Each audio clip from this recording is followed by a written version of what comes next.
Xin chào mọi người, mình là Hiếu. Mình chuyên sửa những cái gọi là đây, những cái sản phẩm vape. Thì mình là chuyên sửa.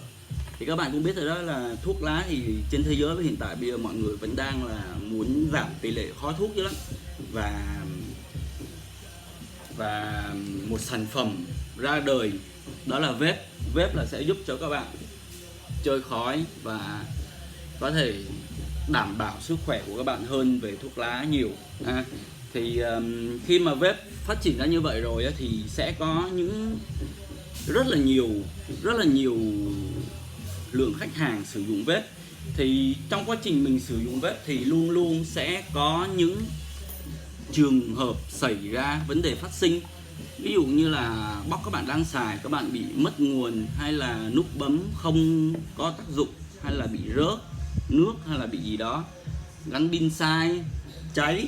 Thì mình thấy là những vấn đề đó các bạn gặp rất là nhiều.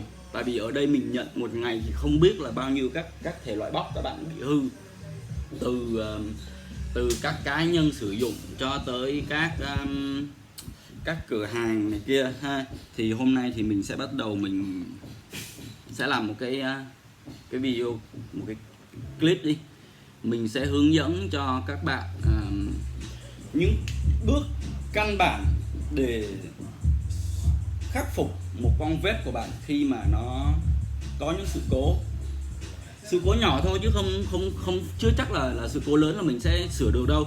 Nhưng mà mình sẽ phải bắt đầu từ những cái nhỏ nhất. Ví dụ như là những cái nhẹ nhàng nào mà mình cảm thấy mình làm được thôi, thì mình sẽ cố gắng, mình sẽ làm những cái clip chi tiết hơn và rõ hơn để cho các bạn có thể tự tin cầm vít lên sửa chữa cho các con vape của bạn khi mà có vấn đề.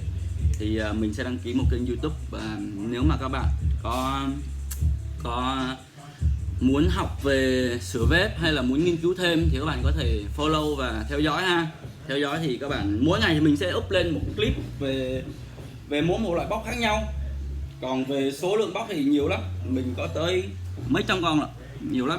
Rồi, ok, mình sẽ public và công bố cho các bạn biết cái đường link để các bạn có thể sau khi mình up lên thì các bạn có thể vô trong đó, các bạn coi đi. Rồi ví dụ như là các bạn xài những cái con bóc nào mà mình up lên cùng với cái bệnh của bạn bị, thì mình có thể xử lý dễ hơn. Rồi, hy vọng là các bạn sẽ ủng hộ mình trong thời gian tới.